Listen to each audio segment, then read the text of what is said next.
क्यों करा जाता है पूर्णिमा का व्रत? पूर्णिमा का व्रत करने का कारण क्या है बताइए? आप इतने सालों से कर रही हो, कई माताएं कर रही होंगी पूर्णिमा का व्रत। एक समय फलाहार करती हैं, एक समय भोजन करती हैं। भोजन में खीर का होना जरूरी होता है पूर्णिमा के व्रत में। दूध की सामग्री होना जरूरी होती है पूर्णिमा के व्रत में। 12 महीने की पूर्णिमा करो, मना नहीं है। और पूर्णिमा उठाने का भी समय होता है। चैत्र के महीने की जो पूर्णिमा होती है, चैत्री पूर्णिमा पहली पूर्णिमा मानी जाती है, इसलिए चैत्री पूर्णिमा को सिद्ध पूर्णिमा कहते, कार्य सिद्धात्री पूर्णिमा कहते,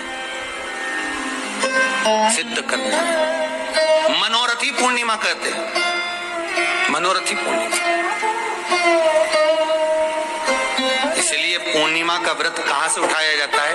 चैत्र के महीने की पूर्णिमा से पूर्णिमा का व्रत उठाया जाता है कि मैं महीने की पूर्णिमा करूंगी, तो वो चैत्र पूर्णिमा से उसको उठा लिया जाता है। पर उसका एक नियम रहता है, आप फलाहार करें अपनी जगह पर एक समय भोजन कर रहे हैं वो अपनी जगह पर, भोजन के साथ में मीठे के साथ थोड़ा दूध की सामग्री होना जरूरी होती है। और क्यों करते हैं पूर्णिमा का व्रत? किस लिए किया जाता है, क्यों करा जाता है? उसका व्याख्यान वर्णन शिव महापुराण के अंतर्गत स्कंद पुराण में लिखा गया। स्कंद पुराण में वर्णन किया है श्री वेदव्यास जी महाराज ने। कहा ये पूर्णिमा का व्रत इसलिए किया जाता है कि व्यक्ति का जब मन गलत भ्रम में जाने लगता है, मन जब गलत जगह पर जाने लगता है, तो ये मन को गलत जगह पर ले जाने वाला कौन होता है? तो कहा ये चंद्र होता है। व्यक्ति की राशि के अंतर्गत, व्यक्ति की पत्रिका के अंतर्गत, व्यक्ति की ग्रह दशा के अंतर्गत जब चंद्र बेकार चलता है तो व्यक्ति अच्छा करते करते भी बेकार करने लग जाता है। चंद्र डोल रहा है। कई माताएं कहती हैं गुरुजी हमारे बेटे को आशीर्वाद दीजिए, बहुत गलत संगत में जा रहा है। मतलब समझ जाना कि चंद्र गड़बड़ जा रहा है। बेटी अगर गलत मार्ग पर जा रही है, बेटी अगर गलत संगत में जा रही है, किसी अन्य व्यक्ति को आकर्षित हो, चंद्र गड़बड़ हो रहा है, उसका चंद्र कहीं जा रहा है। कोई पुरुष, कोई लड़का, कोई गलत मार्ग पर जा रहा है, चंद्र गड़बड़ हो रहा है। घर में जो क्लेश उत्पन्न होता है, घर में जो विवाद उत्पन्न होता है, उस विवाद को रोकने के लिए केवल चंद्र की ही, इसलिए तो पूर्णिमा घर की नारियां हमारे यहाँ हिंदू धर्म में यहाँ तक स्कंद पुराण में कह दिया कि प्रत्येक पूर्ण आप लोग कभी आप लोगों ने सत्यनारायण जी की कथा करवाई है? जितने लोग आस्था चैनल पर कथा सुन रहे हैं, जितने लोग फेसबुक यूट्यूब पर कथा सुन रहे हैं, यूट्यूब पर कथा का श्रवण कर रहे हैं, उनने कभी सत्यनारायण की कथा करवाई होगी। तो उसमें लिखा है हर कार्तिक, हर पूर्णिमा को, हर संक्रांति को ब्राह्मण सत्यनारायण भगवान की कथा या राजा या वैश्य कथा को कराता था या बढ़िया कथा कराता। सुनी कि नहीं सुनी ये बात? सत्यनारायण भगवान की कथा में लिखा है, स्कंद पुराण के अंतर्गत जो सत्यनारायण भगवान की कथा का स्मरण किया उसमें लिखा है प्रत्येक संक्रांति पूर्णिमा को सत्यनारायण की कथा करवाने लगा और ये योनि को प्राप्त हुआ। इस योनि से छूटा, इस योनि में गया। लिखा है, सब कुछ लिखा है। अब उत्ते से समझ जाओ कि पूर्णिमा को सत्यनारायण की कथा करने का बोला।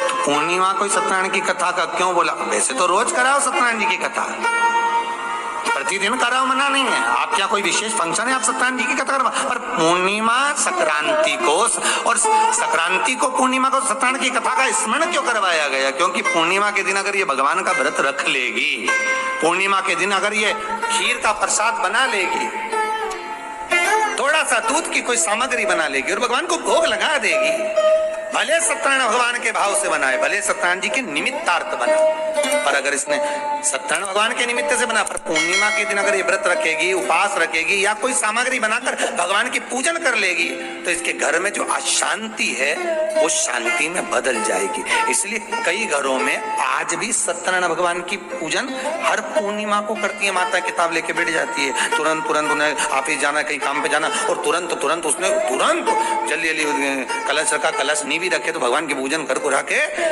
ब्राह्मण देवता को बुला लेगी, ब्राह्मण नहीं आएंगे तो खुद कर लेगी, पर करती जरूर है। इतना सा आटा सेक लेगी, पंजेरी बनाई, सीरा बनाई, मिठाई रख दो, कुछ भी करेगी पर सत्यनारायण की कथा कर लेगी। उसका मन लग गया उसको, मतलब पूर्णिमा को करना है। उसको करने से क्या होता है? शांति रहती है, शीतलता रहती। जिसके घर में हर महीने की पूर्णिमा को खीर बनती हो, ध्यान दीजिएगा, बहुत सुंदर संवाद चल रहा है, बहुत ध्यान देने वाली बात है।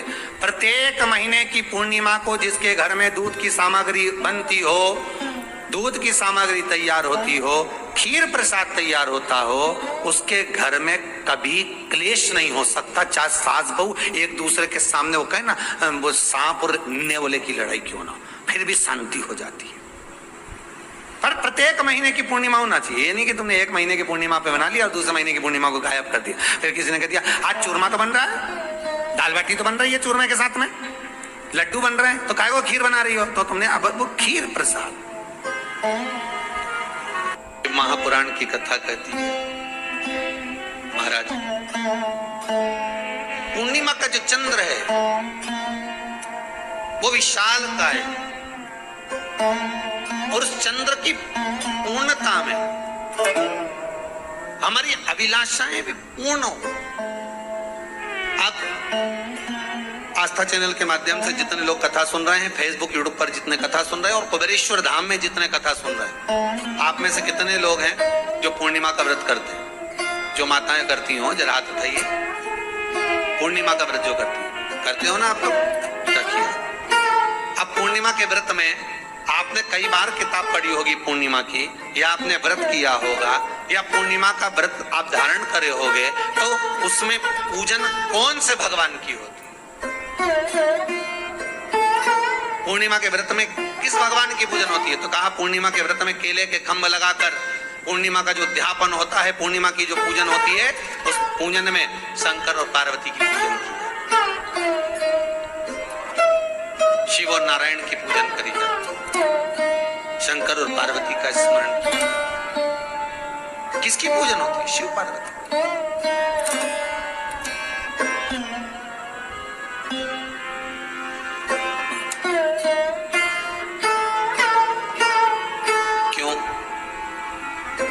शंकर और पार्वती का पूजन क्यों करा जाता है पूर्णिमा के व्रत में? क्योंकि शिव और माता पार्वती ही केवल एक ऐसे हैं जिन्होंने अपूर्ण लक्ष्मी को भी पूर्ण बना दिया था। किसको पूर्ण बनाया? लक्ष्मी। शरद पूर्णिमा के दिन अगर आप शंकर भगवान को एक लोटा पानी अगर शिव को समर्पित कर रहे हो, श्वेत पुष्प को रख कर शंकर जी के ऊपर सफेद फूल को चढ़ाकर अगर एक लोटा जल भी, एक पात्र जल भी शंकर को समर्पित कर रहे हो, तो ये लक्ष्मी के लिए ही तो कर रहे हो। और कौन सी लक्ष्मी? पूर्ण लक्ष्मी। पूर्ण लक्ष्मी। आपको पहले भी कथा में कहा, एक बार भगवान विष्णु के सामने लक्ष्मी मैया ने बहुत तेज स्वर में कह दिया था, नारायण, दुनिया के लोग आपका नाम जपते हैं, दुनिया के लोग नारायण नारायण कहते हैं, दुनिया के लोग आपका भजन करते हैं, पर सत्य मायने में कहूं ना तो मेरे बिना दुनिया के लोगों की नहीं चल सकती, मेरे बिना दुनिया नहीं चल सकती, संसार मेरे बिना नहीं चल सकता। भगवान विष्णु ने कहा ये तो गलत है लक्ष्मी आपका कहना। एक दिन लक्ष्मी को अहंकार आ गया, अहंकार के संबोधन जब माता लक्ष्मी करने लगी तो भगवान उसी समय पर भगवान विष्णु को क्रोध आ गया, और भगवान विष्णु ने कह दिया लक्ष्मी तू इतनी बड़ी बड़ी बात कहती है कि तेरे बिना नहीं रह सकती संसार। मैं तुझे कहता हूं लक्ष्मी तू अपूर्ण है, तू अपूर्ण है, तू पूर्ण कब हो गई?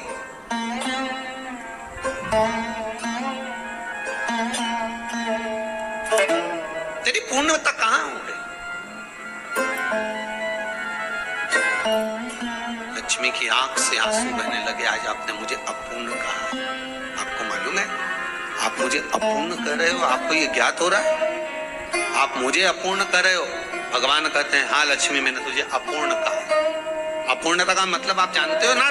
भगवान कहते हैं लक्ष्मी मैं सब जानता हूँ। लक्ष्मी रोती हुई माता सरस्वती के पास पहुंच गई। सरस्वती ने पूछा क्या बात है लक्ष्मी, क्यों रो रही हो? लक्ष्मी जी ने कहा क्या बताऊं सखी, मेरे पति ने आज मुझे अपूर्ण कर दिया।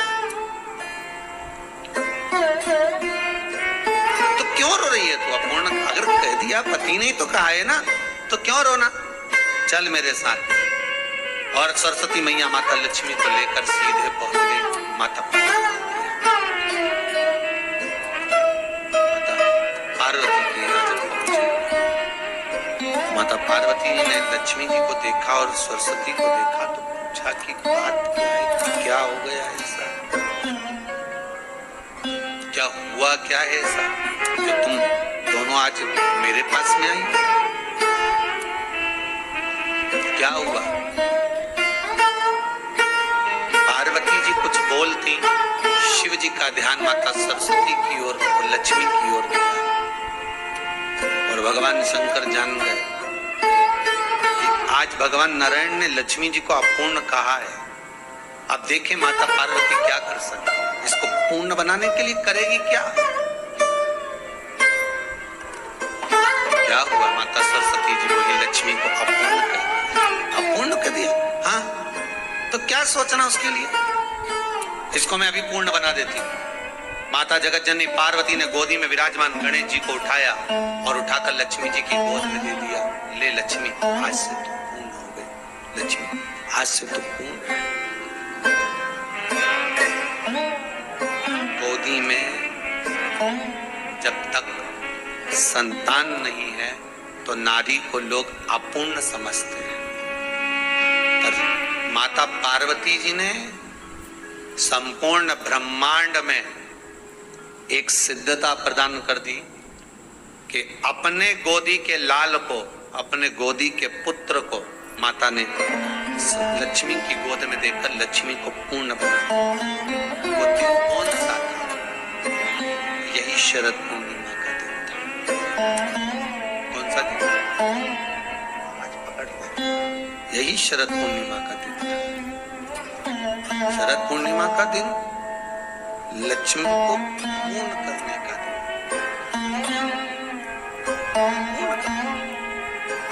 केवल अमृत ही नहीं बरसता, शरद पूर्णिमा के दिन लक्ष्मी भी बरसती। लक्ष्मी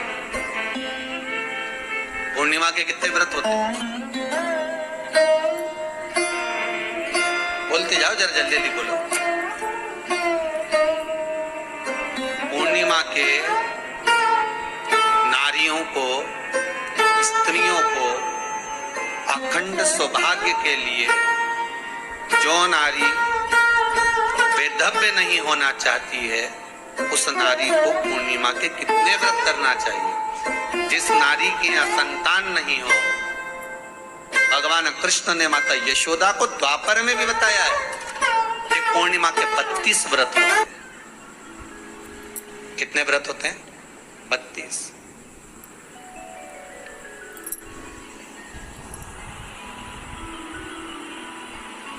स्वयं भगवान कृष्ण यशोदा रानी को, माता यशोदा जी को भी बता रहे 32 व्रत।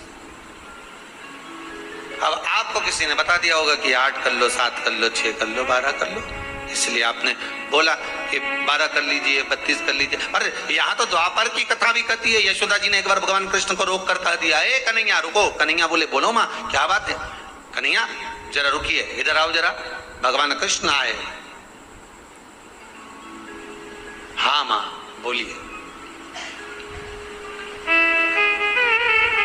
किस जगह का प्रसंग है ये? जिस समय पर राधा रानी कुरुक्षेत्र में नंद बाबा और यशोदा जी को लेकर कुरुक्षेत्र के कुंड में, ब्रह्म सरोवर में स्नान कराने के लिए लेकर जाती है, ग्रहण का समय पर। और जब भगवान कृष्ण उस कुरुक्षेत्र के उस सरोवर में स्नान करने आते हैं, तब यशोदा जी ने अपने लाला से प्रश्न किया, पूछा है